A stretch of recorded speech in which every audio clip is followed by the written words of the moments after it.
Okay, here we go. Little verse for you tonight and a story as well.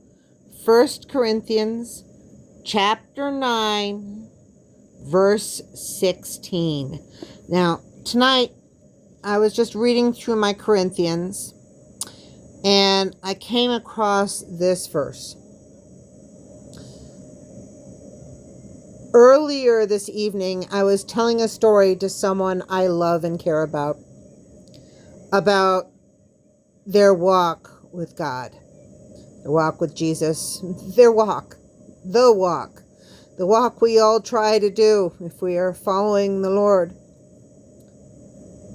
And I told them at the beginning of, my walk, and I'm sure a lot of other people's walks as well, when they start to come out to people, I guess that's the best way to put it, the spiritual coming out,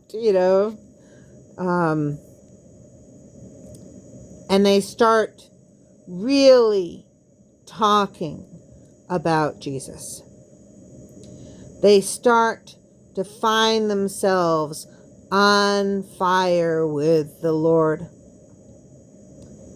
There will be persecutions.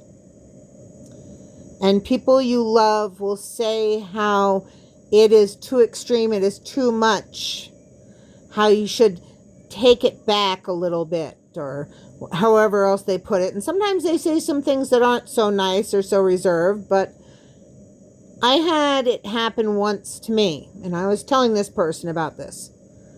How one person I really cared about said to me, well, it is a little much. And I said to them, I said, how did I put it? If you love me, you love me. I can't change, and this is part of me. So for me,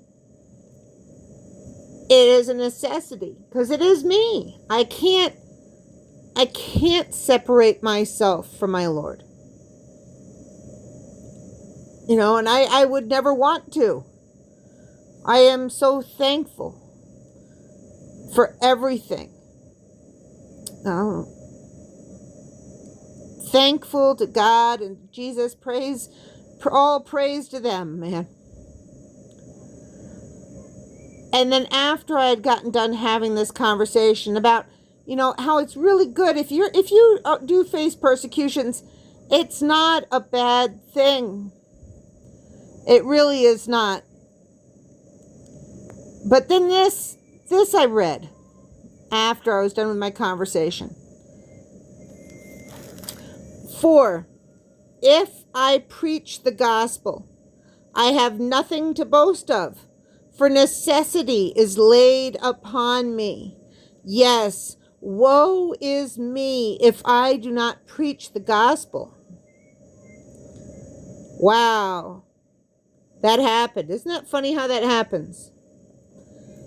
But here, Paul, he went ahead and said necessity.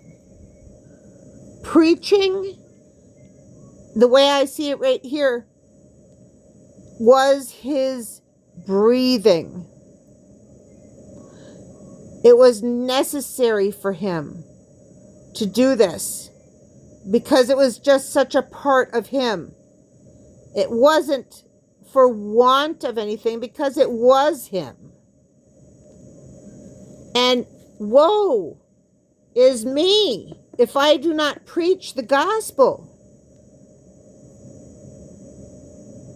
That would be like shunning what makes him breathe, shunning God, shunning Jesus, because that is who he was, or is who he is. And if we're talking first, but I just had to share this tonight and Just God bless you all. May you all walk in hope, faith, and love, and never stumble on the path that you are on. May you all be filled with the Holy Spirit, and thank you for spending this time with me tonight.